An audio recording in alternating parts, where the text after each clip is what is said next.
Continuando o nosso estudo, né, nós estávamos falando de impedimento, do princípio da imparcialidade, né? Agora vamos falar um pouco sobre suspeição, né? O que seria suspeição, né? Primeiro, suspeição é um elemento subjetivo que viola o princípio da imparcialidade e que é caracterizado como elemento de prova. Deve ser arguido no momento que a parte tem a oportunidade de falar nos autos. E tomou ciência, né? A primeira oportunidade que a parte, após a ciência da suspeição, ele tem que formar isso nos autos do processo, né? E aí o CPC, para verificar os elementos subjetivos que violam o princípio da imparcialidade, que é o caso da suspeição, nós temos o artigo 145, vai falar o seguinte: a suspeição do juiz. Veja bem, ó, como é que é bem subjetivo, são elementos que demandam de prova, né? E tem que ser arguído no momento que toma ciência. Quando o juiz é amigo, íntimo ou inimigo de qualquer das partes ou dos seus advogados, né? Então, essa proximidade do juiz com as partes ou com os advogados pode gerar suspeição do juiz. Como é que é feito isso? Aí tem que ser feito através de elementos probatórios, testemunhas, para tentar demonstrar que o juiz tem essa proximidade. E essa proximidade, esse parentesco, ou não parentesco, né, mas essa vinculação do juiz, seja de proximidade ou até mesmo por ser inimigo, ela tem que influenciar no âmbito da sua decisão, né? Então, é um elemento subjetivo, né? Nem sempre quando a pessoa tem uma proximidade com a parte, conversa, dá atenção, quer dizer que ela vai decidir de forma parcial. Nem sempre isso pode ocorrer, né? Mas é um elemento de suspeição.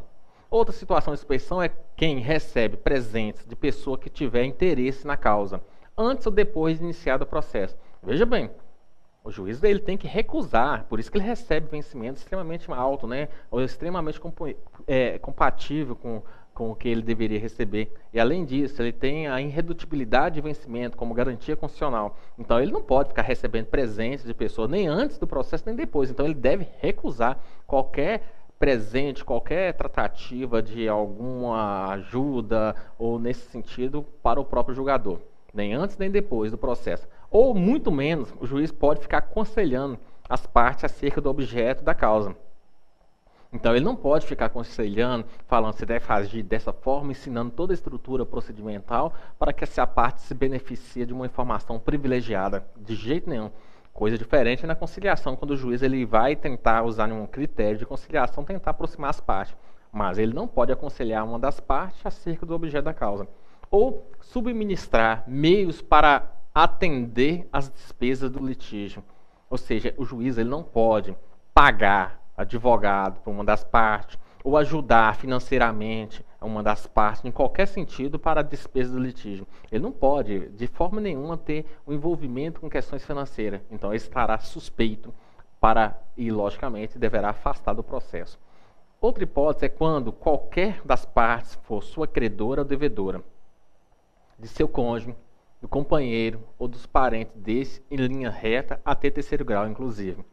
Olha, nem sempre o fato da pessoa estar devendo, ou o juiz é devedor ou é credor, que ele vai poder dar uma decisão contrária à outra parte. Mas é um elemento subjetivo. Então o legislador coloca, ora, se a parte for credora, se o cônjuge, por exemplo, deve ou deve receber, o juiz ele não pode atuar, ele deve se afastar daquele processo para evitar qualquer elemento de exteriorização de que ele vai usar aquele processo por conta de que a sua esposa deve determinada pessoa, para tentar obter, de certa forma, um perdão, ou no sentido contrário, né, forçar o pagamento, né?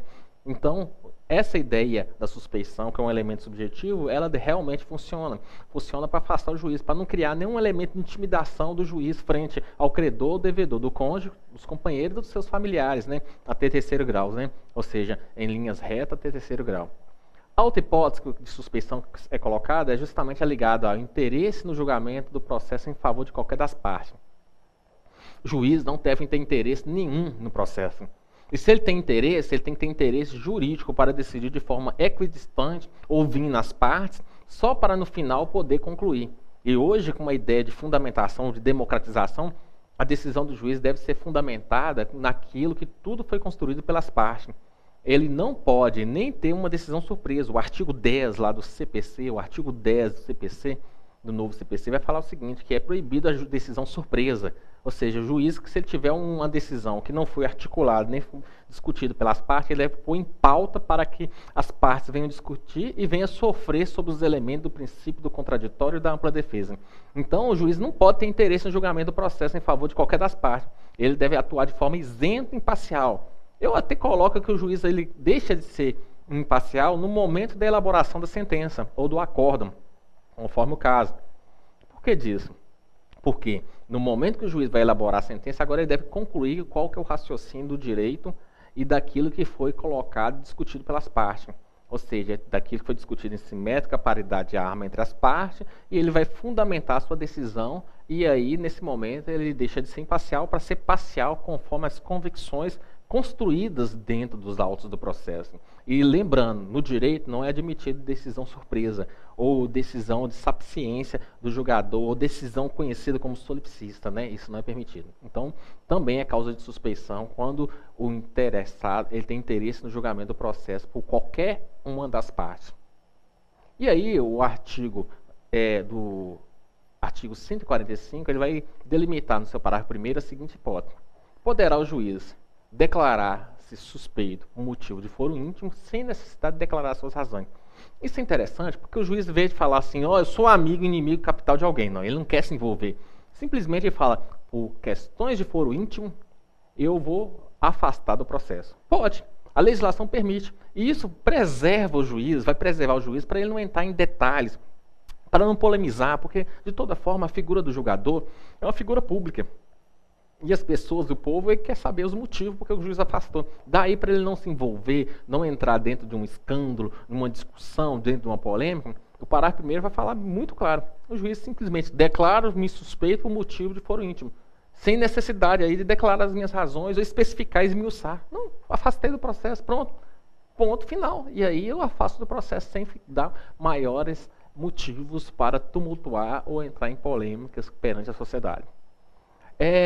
E também o parágrafo 2º vai falar o seguinte, será legitimada a alegação de suspeição quando houver sido provocado por quem alegar, a parte que alegar houver praticado o que signifique manifestação de aceitação do arguido, isso tudo também vai ser observado, e, por fim, para a gente colocar suspeição, é bom repetir, ela se convalida. Se você tem os elementos, você tem a oportunidade de arguir, você tem que arguir na primeira oportunidade que você possa falar nos autos, se manifestar nos autos.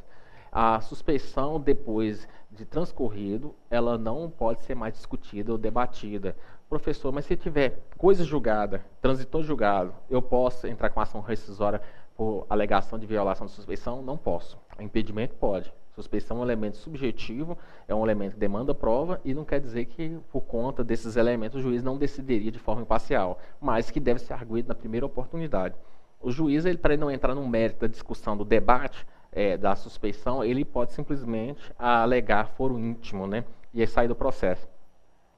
Tanto impedimento como suspeição, se o juiz recusar, for arguído pela parte interessada, se o juiz recusar, será formado uns autos do processo onde será encaminhado ao tribunal e o tribunal vai decidir se realmente afasta o juiz no caso de impedimento ou suspeição ou não, ok? Se afastar o juiz, ele vai substituir por um outro julgador, o juiz substituto conforme regras regimentais, né?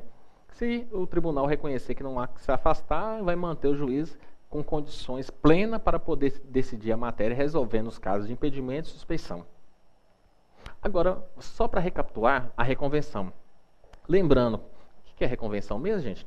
É a possibilidade do autor também se tornar réu no processo e o réu se tornar autor.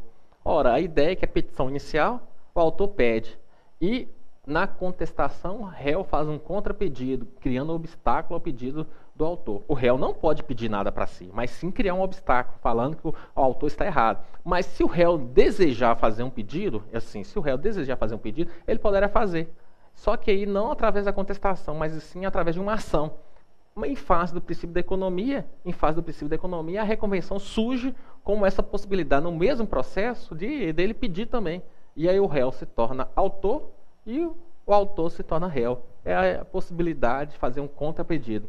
Então, a reconvenção é justamente essa possibilidade do réu, que pretenda, além de contestar, criar obstáculo ao pedido do autor, ele também vai pedir, através de uma ação, e aí a ação vai ser denominada de reconvenção, onde que ele vai reconvir. E deverá fazer na mesma oportunidade da peça processual. Ou seja, deverá ser feita na mesma peça, da peça de contestação, observando o mesmo prazo de 15 dias úteis. Ora, professor, mas se a peça for diferente, separada, tem que observar o prazo de 15 dias, tem que ser no mesmo ato, juntamente. Se for juntamente com peças separadas, apesar de ser uma irregularidade, em decorrência do princípio da instrumentalidade das formas, lembra daquele princípio que nós falamos lá nos atos processuais? O princípio é esse, professor. O princípio da instrumentalidade das formas. O que é isso? Eu realizo o ato em desconformidade com a norma, mas não causo prejuízo em nada, não gera prejuízo para ninguém. Não causando nenhum prejuízo, o que acontece? Eu vou possibilitar que o ato seja válido. Até porque a ideia é que a reconvenção seja feita na mesma peça da contestação, em ato seguinte. Se você faz em peças separadas, essa peça separada gera uma mera irregularidade formal e não gera causa de indeferimento liminar da reconvenção. E aí a reconvenção será válida. O juiz vai julgar a reconvenção nos mesmos autos, resolvendo. A reconvenção, veja bem, a reconvenção ela pode ser promovida pelo réu em face do autor, em face do terceiro e do litisconsórcio. A reconvenção também é importante colocar, porque eu tenho a petição inicial e a contestação. Ela é independente desse tipo de peça. Ela tem uma autonomia frente a essa ação originária. Então, a reconvenção ela é julgada de forma autônoma, independente. Então, nós temos uma ideia de possibilidade de julgamento fracionário do mérito. O que é isso? O juiz vai resolver a questão da petição inicial, que é refutada pela contestação, e depois ele vai resolver a questão da reconvenção, onde o réu vai pedir e vai virar autor, e o autor vai virar réu. Então, elas têm autonomia e vai ter um julgamento fracionário, né? Da decisão que extingue sem análise o mérito ou julga antecipadamente a ação principal ou a reconvenção, caberá agravos instrumentos quando um dos processos continuar a ser desenvolvido. Se, por exemplo, o juiz rejeitar a reconvenção, o processo principal, que é da petição inicial e contestação, continua. Ok? E é importante que das respostas do réu, nós temos a contestação e a reconvenção, né? A ausência de contestação que provoca a revelia. Ora, a autonomia é tão importante, professor, ao invés de eu interpor a contestação, eu posso interpor a reconvenção? Pode interpor a reconvenção. Porém, vai ter revelia? Vai ter revelia, porque a revelia só ocorre na ausência de contestação. Mas eu fiz a reconvenção, eu estou fazendo um contrapedido. Mas o legislador é muito claro.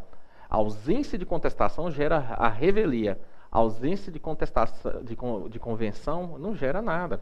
Então, eu posso, ao invés de interpor contestação, interpõe apenas reconvenção. O correto e o natural é interpor contestação e, se for o caso, reconvenção. As duas ao mesmo tempo. Mas se eu deixar de interpor a contestação e só interpor a reconvenção, apesar da sua autonomia e possibilidade de fracionamento do mérito, a revelia será reconhecida frente à ausência de contestação, né? E é isso que nós vamos falar um pouco. E o que é revelia? A revelia é um ônus processual que vai decorrer de uma atitude da figura do réu. Ora, a revelia só ocorre quando tem ausência de contestação, não ausência de resposta, porque a resposta ela pode ser contestação e também reconvenção. Então, a revelia ela gera dois efeitos: presunção da veracidade dos fatos alegados pelo autor, bem como acompanhamento do processo no estado que se encontra. O que é isso? O autor pediu algo. O réu não cria oposição que é feita através de contestação. Então já vai gerar uma presunção de que aquilo que o autor falou é verdade. Então os fatos alegados pelo autor seriam verdades. Há uma verossimilhança nos fatos. Por quê? Porque se tratar de direito disponível, se o réu não se defende, é porque ele não tem interesse. Ele está querendo assumir praticamente a veracidade das alegações do autor feitas na petição inicial. Ora, professor, mas ele pode acompanhar o processo? Pode, mas no estado que se encontra. Porque o processo ele vai se desenvolvendo, eu quero voltar naquela etapa, eu não participei, não. A partir do momento que foi reconhecida a revelia, você poderia ter praticado aquele ato. E aí, como não quis praticar, você não vai voltar a atos pretéritos, atos passados. Daí nós vamos falar do princípio, ou melhor, da preclusão consumativa e preclusão temporal. O nome fala, preclusão temporal. O tempo passou. Uma vez passado o tempo, o ato não vai retroagir. Por quê? Preclusão temporal ajuda a estruturar o procedimento para que o procedimento venha desenvolver, venha intercalar e ele não fique repetindo, retornando aos atos pretéritos. Então ele vai pegar o processo no estado que se encontra. E o que é preclusão consumativa? Uma vez consumado o ato, mesmo que o ato seja errado, ele já está consumado. Então, na realidade, o legislador criou a questão da preclusão consumativa para não ficar transformando o judiciário em um mecanismo de brinquedo. O judiciário não é um órgão acadêmico, ele resolve conflitos e casos reais. Diante disso, não é um órgão ficar testificando teorias, ele resolve situações claras e nítidas. Diante disso, se você realiza um ato, o ato era para praticar o ato X, você pratica o ato D, perdeu, o ato desenvolveu, agora ele foi consumado, mesmo sendo o ato errado, então ele vai prosseguir. E é a pessoa que exerceu o ato errado vai responder pelas suas consequências, pelo ônus processual da consequência de ter exercido um ato errado. Então, a revelia, então, é a ausência de contestação. A revelia se dá também na ausência de reconvenção? Não, só na ausência de contestação. Mas se a parte, ao responder, responder apenas pela reconvenção, tem revelia? Tem, porque não tem contestação. Então, qual o primeiro efeito da revelia? Presunção da veracidade dos fatos alegados pelo autor, bem como também acompanhar o processo no estado que se encontra. O prazo. Os prazos da revelia, ele é justamente o prazo da contestação, de 15 dias úteis. Ou seja, se ele não interpor a contestação dentro desse prazo, será revel. Ora, professor, mas se ele interpor fora do prazo a contestação, vai ocorrer revelia? Vai, porque aí tem a preclusão temporal. Tem a preclusão temporal. E aí a preclusão temporal inibe que eu venha repetir um ato já transcorrido. Olha o nome, preclusão. Preclusão é regra de estruturação do procedimento. Regra de estruturação do procedimento. O procedimento é estruturado ao ponto para não ficar se repetindo. Senão a gente não vai chegar em nenhum momento ao momento objetivo principal, que é a sentença. E aí eu tenho a preclusão temporal e qual que é o tempo? 15 dias úteis. Se ele interpõe se ele interpõe a contestação fora do prazo, o recurso, ou melhor, a contestação será intempestiva. E aí vai ter o efeito da revelia. Professor, e se ele interpõe apenas reconvenção no prazo de 15 dias? Ele pode depois interpor a contestação? Aí queria interpor no lugar da reconvenção a contestação, mas já foi feito. Pode ser entendido? Pode corrigir esse ato? Não. Aí vem a preclusão consumativa. O que é preclusão consumativa? O ato foi consumado. Qual ato foi realizado? Reconvenção. Mas professor, ainda está dentro do prazo. Sobrou um prazo. Não, uma vez que a reconvenção tem que ser feita junto com a contestação. Se você interpõe a reconvenção em um dia e no outro dia, mesmo estando dentro do prazo de 15 dias, a contestação gerou a preclusão consumativa. O que é preclusão consumativa?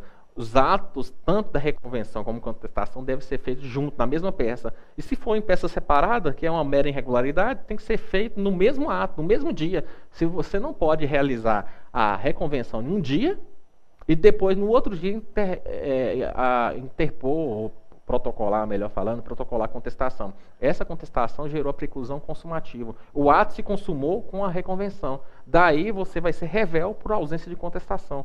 Mesmo que esteja dentro do prazo, professor, mesmo que esteja dentro do prazo. Então isso é importante, preclusão consumativa, preclusão temporária. Isso é importante observar essas regras de estruturação do procedimento. Senão o judiciário vira uma brincadeira, né? Vira uma, não, vou desfazer, vou fazer esse ato, vou repetir, e nada se desenvolve, né? Essa é a ideia da criação da preclusão temporal e preclusão consumativa.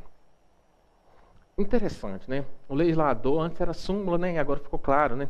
Tinha a súmula do STJ, e agora ficou claro. Admite a produção de prova pelo réu revel. Ora, antes ficava uma discussão, mas se ele é revel, ele não apresentou contestação. Então ele é revel, gera a presunção da veracidade dos fatos alegados, bem como acompanhar o processo no estado que se encontra, do jeito que está, não pode retroagir os atos já realizados, já consubstanciados. Ora, então, veja bem, ele pode ainda produzir prova? Se o ato for de produção de prova, ele pode.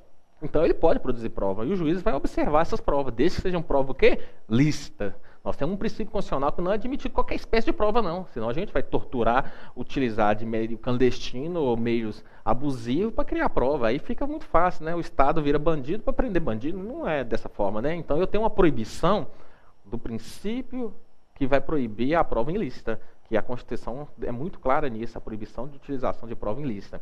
Mas, se tiver no momento de prova, mesmo sendo revel, o réu pode produzir provas, né? É o que está no artigo, ou melhor, está estabelecido no artigo 349 do CPC de 2015. E aí nós temos alguma situação interessante, né? O legislador ele vai regulamentar várias hipóteses e lá no artigo 344 ele vai falar o seguinte: se o réu não contestar, a ação será considerada revel. Isso nós já falamos. A ausência de contestação é o elemento para reconhecer a revelia, né? E presumição verdade as alegações do fato formulado pelo autor. Também já falamos, é um principal efeito. A presunção da veracidade que aquilo que o autor colocou na petição inicial é verdadeira. O artigo 346 vai falar: o prazo contra o revel que não tenha patrono nos autos fluirão da data da publicação do ato decisório no órgão oficial. Isso é justamente a questão. Ele é revel e aí se não tem patrão, ele não tem patrono, ou seja, não tiver advogado, da data da publicação que vai iniciar os atos desses efeitos, da presunção de veracidade, bem como acompanhar o processo no estado que se encontra. Parágrafo único. O revel poderá intervir no processo em qualquer fase, recebendo o estado que se encontra, que nós também falamos, né? Então, o processo ele vai ser estruturado, e se ele, mas eu estou nessa fase, eu posso praticar o ato dessa fase. E aquele ato anterior, eu queria participar, não tem como mais, né? Já ocorreu a preclusão temporal e consumativa, então o processo só vai poder ser desenvolvido no momento que você adentrar e para realizar aquele ato, se possível, puder realizar aquele ato.